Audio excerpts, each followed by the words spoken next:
चलिए, कल से ग्रामर स्टार्ट की थी। कल हमने भाषा के बारे में पढ़ा था, उसकी परिभाषा वगैरह लिखाई थी। आज क्या है कि व्याकरण और लिपि दोनों ये टॉपिक है, इनका अथाह विस्तार है। अब मैं ये दोनों टॉपिक होने के बाद आज 10 क्वेश्चन आपको मैं सेंड करूंगा लिखकर। ये तो उतार के मुझे अभी तक फोटो किसी ने भेजा नहीं है, ठीक है ना। खैर मैं उतार के ये जो कल भी लिखा आज भी लिखा वो फोटो भेजोगे।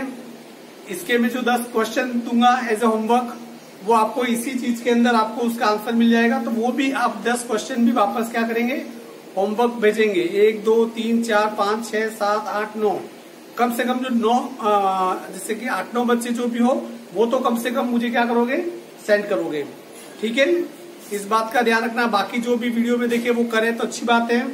अब यदि मुझे लगा कि आप में से कोई ऑनलाइन रहता है, मैं ये सब चेक करूंगा कि 12th के जितने भी बच्चे ऑनलाइन हैं, ग्रुप में भी हैं, पर न तो वीडियो देख रहे हैं या और न होमवर्क या किसी के बारे में रेस्पॉन्स दे रहे हैं, इन्हें आज से मैं चेक करना स्टार्ट करूंगा और उसके बाद जो रेस्पॉन्स नहीं देगा उन्हें उन ग्रुप से डिलीट कर दूंगा, उसे रिमूव कर दूंगा और वापस कभी जोड़ूंगा भी नहीं, ताकि मेरे दिशा निर्देश सिर्फ उन्हीं बच्चों के लिए जो वाकई पढ़ना चाहते हैं, जो अपनी कोरोना की आड़ में मटर गश्ती करना चाहते हैं उनके लिए।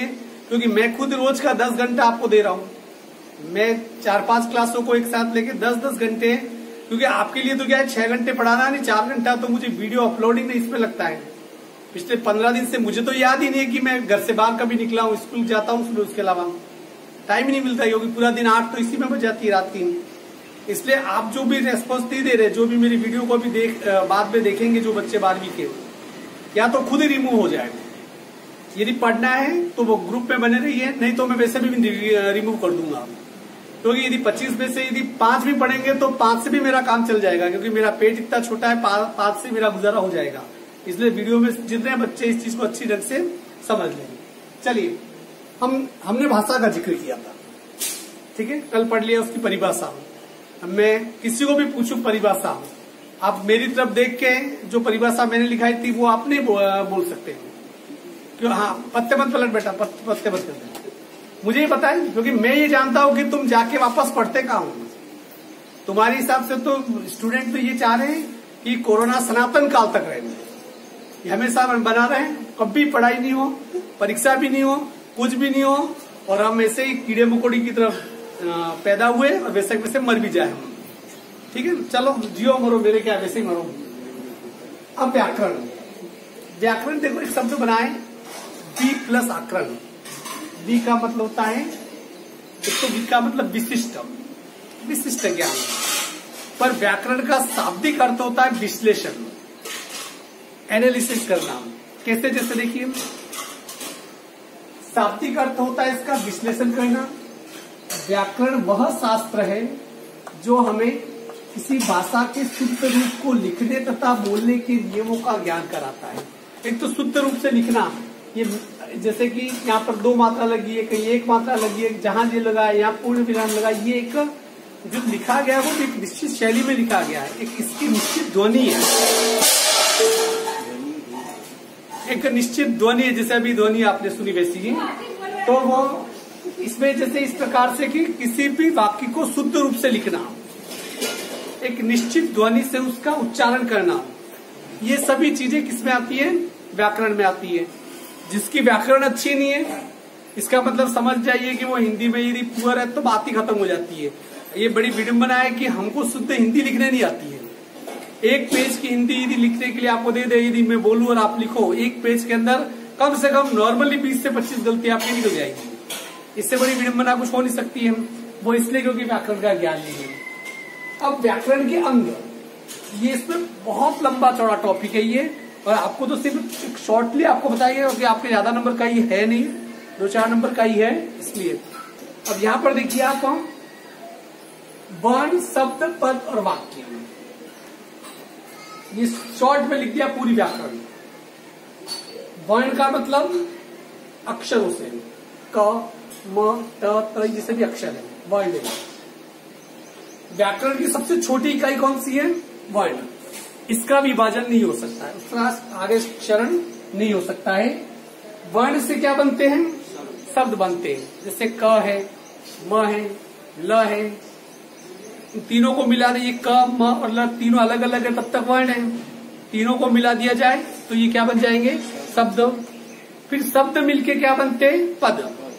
जैसे राम ने रावण को मारा, राम ने मिलके पद बना, राम ने के बिना राम अधूरा है। अब ने क्या है? ने तो विभक्ति है, पर वो राम ने ये का अर्थ को साकार कर रहे, तो ये राम ने क्या हो गया? पद हो गया। उन सभी पदों से मिलके क्या बनते हैं?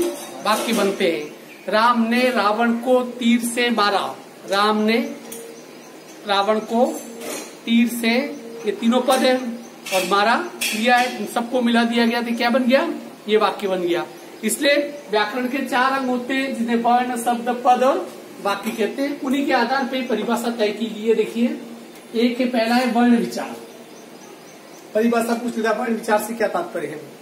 इनमें से किसी के बारे में, इसमें देखो परिभाषा इसकी, वर्ण विचार में किन चीजों का अध्ययन किया जाता है? इसके अंतर्गत वर्णों के आकार, उच्चारण, वर्गीकरण तथा उनकी मेल से शब्द निर्माण प्रक्रिया का उल्लेख किया जाता है। व्याकरण के इस अंग में क्या, इसकी पूरी किताब है, वर्ण विचार पे पूरी किताब है, इतनी मोटी भाषा विज्ञान करके आप उसको देखोगे, उसमें सब कुछ है। ये वर्णों के आकार, जैसे कि अ है तो अ जैसा क्यों है, क है तो क जैसा क्यों है, इसके पीछे लॉजिक क्या है। दूसरा है इनका उच्चारण। देखिए हिंदी, इसमें देखो आप जितने भी वर्ण हैं उन सब के अलग अलग उच्चारण है, उच्चारण स्थान है। जैसे अपन कहते हैं कंठ है, कंठस्थ कहते हैं ना, से क ख ग घ, आप यहाँ हाथ लगाओ, क ख ग घ, कंठ वाइब्रेशन होता है। क्यों? क्योंकि कंठ से निकलते हैं, उन्हें कंठ ही कहते हैं, ठीक है ना। दूसरा जैसे कि दंतस्थ, दंतस्थ मतलब क्या है? दांत के और जीभ के प्रयोग से, त थ द न, जीभ को पकड़ लो, दांत को टच मत करने दो तो त का उच्चारण नहीं कर सकते हो, थ का द का ध का नहीं कर सकते हो। बोले आप जाके घर पे जाके प्रैक्टिस करना, क्योंकि वो क्या है? दंतस्थ, दांत से, दांत और जीभ से उच्चारण हो रहे। एक जैसे उच्चारण स्थान होता है ओष्ठ, ओष्ठ कहते हैं ओठ से, प फ ब भ म।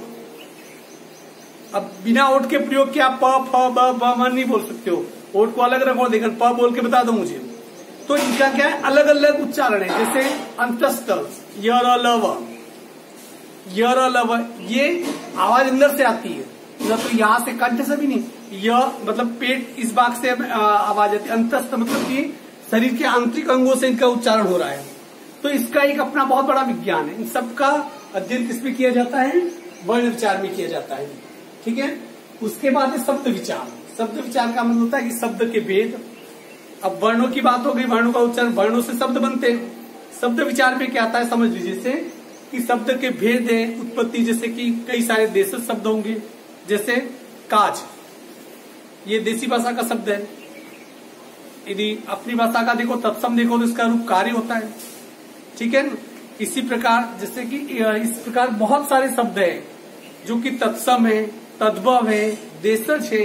एक तो तत्सम शब्द होते हैं शुद्ध संस्कृत वाले, जो हमारी हिंदी में बहुत सारे हैं। फिर वो तत्सम शब्द का रूप थोड़ा बिगड़ता है, वो तद्भव बनते हैं। वो तद्भव शब्द भी हमारी हिंदी में है। और कुछ ऐसे देसी शब्द होते हैं जो अपने स्तर से ऊपर उठ जाते हैं, वो हमारी भाषा के अंदर आ जाते हैं। देसी भाषा जिससे देसी शब्दों का भी होता है। तो ये शब्द कहाँ से आए, कोई शब्द बना तो उसके पीछे क्या कारण है। अब जैसे कि हम अक्सर कहते हैं लाल टोपी जा रही है। अब लाल टोपी कहते हैं पुराने जमाने में, जैसे लाल टोपी पुलिस वालों को कहते हैं। क्यों? क्योंकि उस जमाने में, अंग्रेजों के जमाने में जो पुलिस वाले होते थे लाल टोपी पहनते थे। लाल टोपी पहनते थे तो लाल टोपी किसका प्रतीक बन गया? पुलिस वाले का। और आज भी हिंदी में उस लाल टोपी शब्द का इस्तेमाल होता है। जैसे खादीदारी किसके लिए इस्तेमाल होता है? नेता का। क्योंकि जब से गांधी के समय में खादी पहनने लगे कुछ विशिष्ट लोग, तो वो नेता बन गए, उन्हें खादीदारी कहने लगे। जैसे वर्दी वाले का है तो भी पुलिस वाले। तो ये हर शब्द के पीछे एक इतिहास होता है। तो इस व्याकरण के इस अंग में ये देखा जाता है कि कौन सा शब्द कहाँ से आया, इसकी उत्पत्ति कहाँ से हुई, किस भाषा का शब्द है। आज तो विदेशी भाषा के शब्दों का भी इस्तेमाल करते हैं। जैसे कंप्यूटर करते हैं इस्तेमाल, गिलास हमारी भाषा का नहीं, हमने उसे अपना लिया। आसमां उर्दू भाषा का शब्द है, हम तो गगन कहते हैं। आकाश कहते हैं, पर आसमान हमें पता ही नहीं। तो ये सभी शब्दों की उत्पत्ति कहाँ से हुई, ये किस प्रकार से बने, इनका अध्ययन किसमें किया जाता है, शब्द विचार में। उसके बाद एक पद विचार, शब्द के बाद पद का निर्माण शुरू होता है, अर्थात कि वाक्यों के साथ विभक्तियां जोड़ना, कारक चिन्ह जोड़ना, अवयव जोड़ना, ये सभी विशेषण विशेष सभी इसी में आ जाते हैं। तब जाके क्या बनते हैं, पद बनते हैं। तो इसमें शब्द से पद निर्माण प्रक्रिया के पद के विविध रूपों का इसमें वर्णन किया जाता है। चौथा है वाक्य विचार, फिर वाक्य बनते हैं। अब इसमें भी बहुत सारा लंबा चौड़ा गया है शास्त्र, ये भी कि वाक्य कितने प्रकार के होते हैं। जैसे आपने देखा होगा कि साधारण वाक्य होते हैं, उसके बाद प्रश्नवाचक होते हैं, नकारात्मक होते हैं, विस्मयबोधक वाक्य होते हैं, संबोधनकारक वाक्य होते हैं, अलग अलग, जैसे कि साधारण वाक्य होते हैं, मिश्र वाक्य होते हैं, मिश्रित वाक्य होते हैं, संयुक्त वाक्य होते हैं। इन सब का अध्ययन किसमें किया जाता है, इस वाक्य विचार में इसमें किया जाता है। तो व्याकरण के मूल रूप से 4 अंग होते हैं, फिर इनकी अलग अलग प्रशाखाएं होती है। जैसे वर्ण विचार के भी अलग अलग भाग होते हैं, इन सब के भी अलग अलग भाग होते हैं।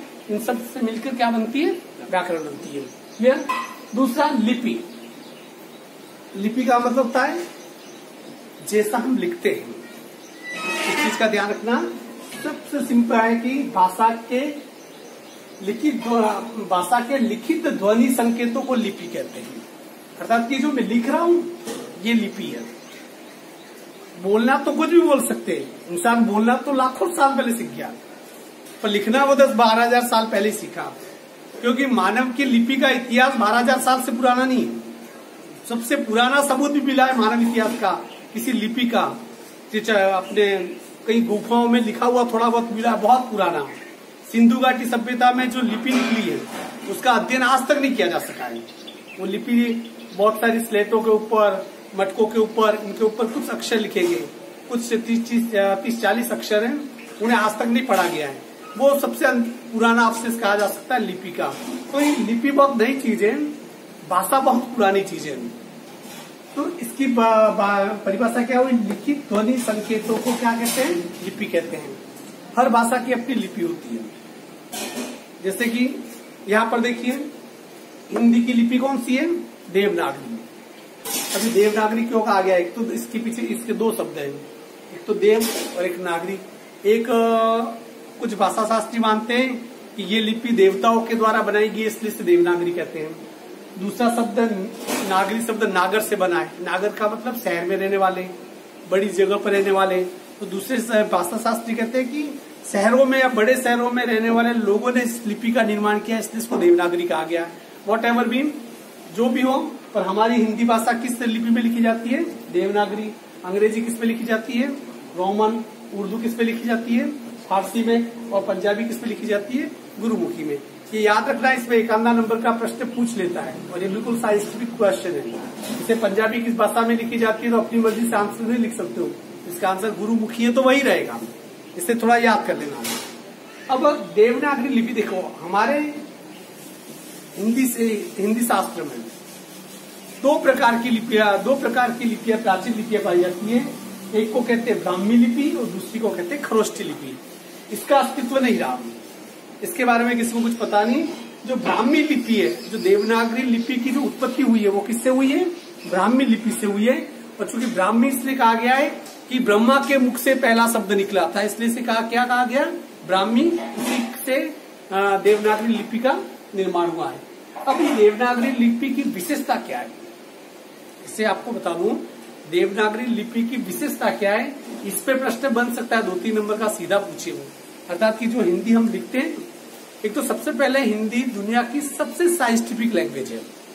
इस बात को थोड़ा समझ लीजिए, दुनिया की सबसे वैज्ञानिक लिपि है। इसके पीछे ये नहीं, इसलिए नहीं क्योंकि हमारी राष्ट्रभाषा हिंदी है इसलिए मैं इसकी तारीफ में नहीं कह रहा हूँ, ये सच्चाई है। आप इंग्लिश देख लीजिए, हिंदी देख लीजिए, इन दोनों में यदि साइंस की दृष्टि से देखा जाए तो हिंदी बहुत ज्यादा वजनदार साबित होती है, इसलिए हिंदी सीखना बहुत मुश्किल काम भी है। पहले देखो, दुनिया की एकमात्र हमारी लिपि जो 22 से दाई लिखी जाती है, उर्दू है ना, वो जैसे हम इधर से इधर लिखते हैं, उर्दू कैसे लिखते हैं, यूं लिखते हैं, इसे दाएं से बाएं और लिखते हैं। इंग्लिश को तो कहीं से भी लिख सकते हैं, वो उनकी मर्जी पड़े वहां से लिखते हैं, इसे अपनी तरफ कोई निश्चित उनका फिक्स होता नहीं है। तो विशेषता क्या है इसकी, बाई से दाई ओर लिखी जाती है। मतलब कि इंसान का जो नेचुरल स्वभाव होता है, क्योंकि इंसान देखिए क्या है कि हमेशा मोस्ट ऑफ इंसान क्या होता है, राइटी होते हैं, और राइटी है वो हमेशा लेफ्ट से शुरू करना उन्हें बहुत इजी होता है। जो लेफ्टी होते हैं उनको इधर से शुरू करना आसान होता है, पर इस धरती पे लेफ्टी 10% से भी कम है, ज्यादातर राइटी है, और राइटी के लिए बाई से दाई ओर लिखना ज्यादा सुविधाजनक माना जाता है। दूसरा, उच्चारण के अनुरूप, अर्थात कि हिंदी जैसी बोली जाती है वैसी लिखी जाती है। कैसे? इसमें हमारी हिंदी में कोई साइलेंट वर्ड नहीं होते हैं, जैसे अंग्रेजी में HONEST, हॉनेस्ट नहीं पढ़ते इसे, क्योंकि एच साइलेंट है। अब इनके ये पता नहीं है साइलेंट शब्द कैसे कहां से आते हैं, ये पता ही नहीं चला अंग्रेजी में। एच को हटा के ऑनेस्ट पढ़ना पड़ेगा। जैसे टॉक, TALK, टॉक का उच्चारण पढ़ रहे, बीच में एल की कोई भूमिका ही नहीं, फिर भी एल टंगा हुआ है बीच में, बिकॉज एल इज साइलेंट है, उनके लिए एल क्या है, साइलेंट है। ऐसे हिंदी भाषा में आपको कोई भी साइलेंट वर्ड नहीं मिलेगा, जो हम बोलते हैं वो आपको लिखना ही पड़ेगा। संपूर्ण लिपि स्वर और व्यंजन में विभक्तम, कि हमारी लिपि को हमने स्वरों में और व्यंजन में बांटा है। बिना स्वर के किसी व्यंजन को बोला नहीं जाता है, और हर व्यंजन में स्वरों का इस्तेमाल करे तो सार्थक शब्द बनता है। क अपने आप में कुछ भी नहीं है, क के ऊपर ओ की मात्रा लगाओगे तो को हो जाएगा, तो कोई न कोई कारक चिन्ह बन जाएगा, ठीक है ना। जैसे क म ल 3 है, पर कमल बोलोगे तो उसके बीच में, सबके बीच में किसका स्वर का उच्चारण, अ का उच्चारण आएगा तो ही कमल बोला जाएगा। अर्थात कि हमारी लिपि में स्वर और व्यंजनों के मेल से ही उच्चारण होता है। इसकी ध्वनियों में संसार की किसी भी भाषा का उच्चारण, कोई भी भाषा हो दुनिया की, वो भाषा इसको इस रूप में समझिए, दुनिया में कहीं कुछ भी कोई भी बोले हम उसको हिंदी में लिख सकते हैं। भले चाइनीज, उनकी चित्रात्मक भाषा है, चाइना की कोई लिपि नहीं है, पर वो भी जो बोलते हैं भले कुछ भी बोले वो, उसे चाहे तो हम हिंदी में क्या कर सकते हैं, उनके उच्चारण को लिख सकते हैं। ये हिंदी भाषा की सबसे बड़ी खासियत है। सिरोरेखा का प्रयोग, हमारी भाषा एकमात्र ऐसी जिसके ऊपर क्या सिरोरेखा का प्रयोग किया जाता है। इसके अलावा एक और विशेषता मैंने जगह नहीं लिखी नहीं, हमारे जो शब्द सुडोल है, लिखने में बहुत अच्छे है। सुडोल आपने देखा होगा कि अंग्रेजी तो सिर्फ कैपिटल में लिखी जाती थी पहले, पर धीरे धीरे वो कर्सिव में ट्रांसफर होती गई। क्यों? तो कर्सिव में क्या होते हैं, सुडोल अक्षर बनते हैं, इसलिए कर्सिव कैपिटल लेटर वाली इंग्लिश से ज्यादा अच्छी लगती है। जबकि हमारी तो पूरी जो भाषा ही है वो क्या है, सुडोल है। अर्थात कि हमारे कोई भी अक्षर धार वाले नहीं है, जिससे कि तीखी नोक वाले अक्षर हमारे यहाँ नहीं है। वर्णों की स्पष्टता, वर्ण बिल्कुल स्पष्ट होते हैं और कम स्थान देते हैं। जैसे कि शिक्षा, 2 शब्द में काम हो गया। इसको अंग्रेजी में एजुकेशन, EDUCATION, बधाई। 3 अक्षर छोटी जगह, कांग्रेचुलेशन, CONGRATULATION।